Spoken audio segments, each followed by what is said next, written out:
JD Vance scolds Israel over attempting to break Trump's peace agreement, and Zoran Mamdani is scrambling for new ways to ascend to the throne of New York City mayor. I'm Ted with Forward the Line. Thank you guys so much for being here. Thank you so much for watching. Thank you for liking. Thank you for following. Thank you for sharing, and let's fucking go. From PBS News, Vance criticizes Israel's parliament vote on West Bank annexation, says the move was an insult. VP J.D. Vance criticized on Thursday a vote in Israel's parliament the previous day about the annexation of the occupied West Bank, saying it amounted to a, quote, insult and went against the Trump administration policies. The bill, which required only a simple majority of lawmakers present in the House on Wednesday, passed with a 25-24 vote, but it was unlikely to pass multiple rounds of voting to become law or win a majority in the 120-seat parliament. Netanyahu, who is opposed to it, also has tools to delay or defeat it. Okay, first of all, I understand the premise that it's a parliament system, so there's a lot of opposition voices in there. But talk about a bad look, because we are already, us Americans, are already getting more and more skeptical about what the hell Israel's doing. I have always been an advocator of Israel.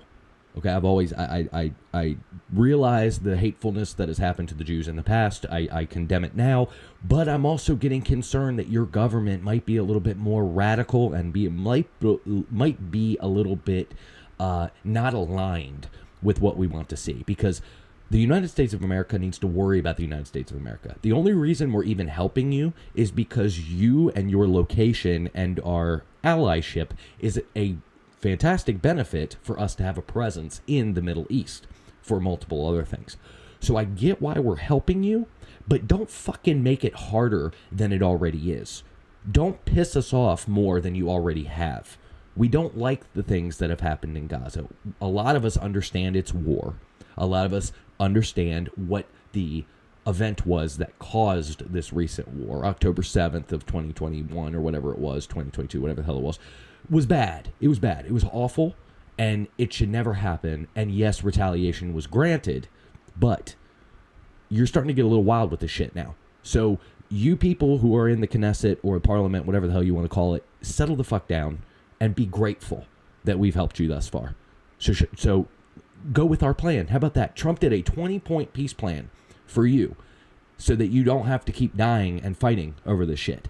So don't fuck it up. Right. And funny enough, just days before, actually, I think it was just a day before that crap about the parliament came out, he said this. Look, we don't want in Israel, we don't want a vassal state, and that's not what Israel is. We don't want a client state, and that's not what Israel is. We want a partnership. We want an ally here. And the president believes very strongly that if Israel honestly, with our Gulf Arab allies, can play a very positive leadership role in this region, to where, frankly, the United States can care less about the Middle East because our allies in the region are stepping up and taking control and taking ownership of their area of the world. Now, that doesn't mean we don't have interests here. That doesn't mean we don't care about what happens here. But we actually see this as an opportunity to build on the Abraham Accords. I think this Gaza deal is a critical piece of unlocking the Abraham Accords. But what it could allow is an alliance structure in the Middle East that perseveres, that endures, and that allows the good people in this region of the world to step up and take ownership of their own backyard. That's in the United States' best interest. I happen to think that it's in Israel's best interest too. Look, Well, right. So that is literally incredibly well said, by the way, J.D. Vance. Incredibly well said. That is such a different take on the policy we've dealt with in the United States. Really than anything other. I mean, what was it? During the Obama administration, the Biden administration, there was still this fallacy of a two-state solution when there's no way the Gaza and West Bank would ever have a functioning, successful Palestinian government. It's just not, it's not possible. You've got radicalized individuals that are from birth taught to hate Jews, and you live right next to the Jews. Like, that's not going to happen. But the idea of getting the other countries in the region to step up and start helping the defense of themselves and of Israel, and everybody's on the same page of operating together, that is probably the best step we've ever had. Like, literally ever. And the last Abraham Accords, they worked. They worked, albeit a short time until Biden got in and fucked it up. But nonetheless, it still worked. So why would you intentionally You group of people in the Knesset that passed this stupid little bill that was probably pandering towards your ultra-Orthodox individuals. Why would you even do that? Couldn't you just shut the fuck up? Because JD was just there praising that you guys are actually getting on board for peace, and then you go and pull a stunt like that. This is what I mean why Americans are starting to doubt you, Israel. They're starting to support you less and less, Israel. That's why Charlie Kirk was starting to at least question you, Israel. Now, I won't get into that whole thing about the conspiracy theory about the Jews doing it. Like I've always said, it is far more likely that some crazy leftist kid killed him more than the Jews had an orchestrated event to remove him. That seems a little far-fetched to me. But what isn't far-fetched is that you guys have an alternate agenda here, and you are only going along with what Trump wants, which is what we want because we voted him into office, and you've got other agenda items to be had. So get it the fuck together, dude. Get it together. Stop this. Let it play through. You want to do your own shit once we're not involved? Cool, whatever. Do your own shit. Right? I want to wipe my hands of you. We will be your ally. We will help you in your defense, but we want to get the fuck out of this war. We want to stop promoting and funding this war. And just like we want to stop the Ukraine-Russia nonsense, like I said in my previous episode, whatever needs to be done to get it to end now, that's what we want. And what we want is what is going to happen, because we are the dad in this situation. The United States of America is the father to the world. And if you don't like it, too fucking bad. That's what we are. We're the greatest, biggest, strongest, richest, and most badass country in the fucking world. And again, if you don't like it, cool. That's fine. But that's the way it is right now. And yeah, if we don't actually get our shit together, it unfortunately is possible that we lose that stature. But in the meantime, get with the program. But anyways, let me move on to the next story here, because that's pretty much good enough as I beat that dead horse into oblivion. This is kind of on the same bite. This is from Fox News. JD Vance again. But he slams Mamdani over 9/11 comments. Says Democrat Socialist believes the real victim was his auntie. And let me play you... Well, you know what? I'm not going to play that part. Let me read this first. So J.D. Vance criticized New York City mayoral candidate Mamdani on Saturday, writing that, according to the Democrat, the real victim of 9/11 was his aunt. Vance made a remark as early voting began on Saturday in New York City, where Mamdani is the front runner in that race, and he's trying to fend off Cuomo and Curtis Sliwa, which I'm sure most of you guys know by now. So this is what Mamdani said in reference to JD. Then I'll play a little bit of something he said in the video that kind of stood out to me. So Mamdani said, quote, "I want to speak to the memory of my aunt who stopped taking the subway after September 11th because she did not feel safe in her hijab," end quote. So play that so you kind of get the gist of what he's arguing against. Like, hey, you're using your own aunt as a political tool. Like, that's kind of scummy. That's kind of gross. But this bothered me a little bit even more, actually. So I hope this plays right. Since I announced my candidacy for mayor 1 year ago yesterday, I have sought to be the candidate fighting for every single New Yorker, not simply the Muslim candidate. I've carried these indignities with me each moment of this race, doing so all the while as the first major Muslim candidate in the history of our city.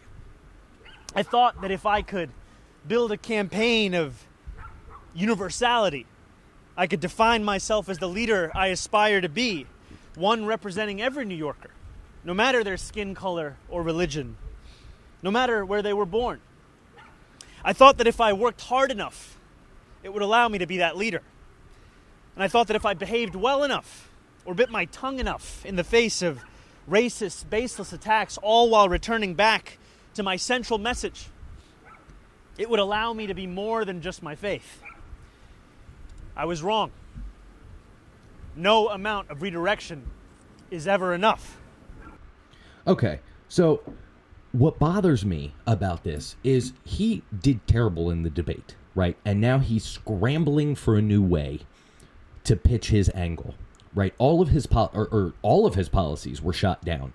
All of them sound stupid when they go up against reasonable policies proposed by even a Democrat and a Republican candidate. Like, Cuomo sucks, right? I don't like what he did. I think he killed a lot of old people during COVID, and that was absolutely just despicable what he did. But even still, somebody like that who has some of the lowest ratings. I mean, Slee was, of course, the Republican, so he's got bad ratings. But if you look at Cuomo, too, like his are rough for a Democrat in the city of New York. So even still, though, he slapped down every single one of Mamdani's policies. And if you didn't see that debate, because, you know, not everybody gives a shit about New York, but if you didn't see it, go check it out just to see what happens when you put a immature socialist against a hardened politician, Republican and Democrat. So since that ended so badly, he has to now pivot and go harder into the whole Islam thing. And look, it's shitty when Christian politicians do that, where they lean super heavily into their religion in order to get seated in Congress or any type of political office, because their policy sucks, so they use that as a shield. It's bad where it is here too. And I guess he's able to get away with saying that it's, you know, Islamophobia. I don't believe he genuinely believes a word of that. I don't believe he's even really a true a Muslim. I believe he wears whatever face he needs to get himself into power. He is one of the best definitions I've ever seen of an empty suit. I mean, Biden was an empty suit, but he was like an old man empty suit, right? And we saw what that looked like when he was younger. He's been an empty suit his whole political career. But this is interesting because you get to see another version of that fresh from the beginning. Because this guy takes the Joe Biden empty seat, go where with the wind blows, right? Go wherever the wind blows. It takes that in conjunction with Obama's ability to utilize identity politics in order to promote himself into office. So this alone can tell you, even put all the socialist policies aside, this will tell you exactly what's going to happen. It's going to be a Joe Biden suit with the Obama ideas in that office of New York City. Then on top of that, see, Obama tampered a lot of his socialism, but this guy won't. So like I've always said, if New York, if this is what you want, go for it. And we're going to continue to stand here and we're going to continue to watch, because it's like a slow motion car crash. We know what's going to happen. We'll keep yelling to you, hey, slow down, stop it. This is not going to go well. And every day we see that little red sports car creep closer and closer to the undercarriage of a tractor trailer. And we know the buzz cut is imminent. And we know that the EMS is going to have to bring out the jaws of life to get you New Yorkers out of your situation. And you might not see the damage in the first year or two, but within 5 years, boy, that car is going to be totaled. And I really, really hope that it goes a different way. But like I said, sometimes you just can't stop yourself from watching. Well, Godspeed, New York. Godspeed. I'm going to wrap it up there. I'm Ted with Forward the Line. Thank you guys so much for being here. Thank you for watching. Please like, follow, share, all of that great stuff. And as always, be happy, be healthy, get educated, stay motivated. Forward the Line.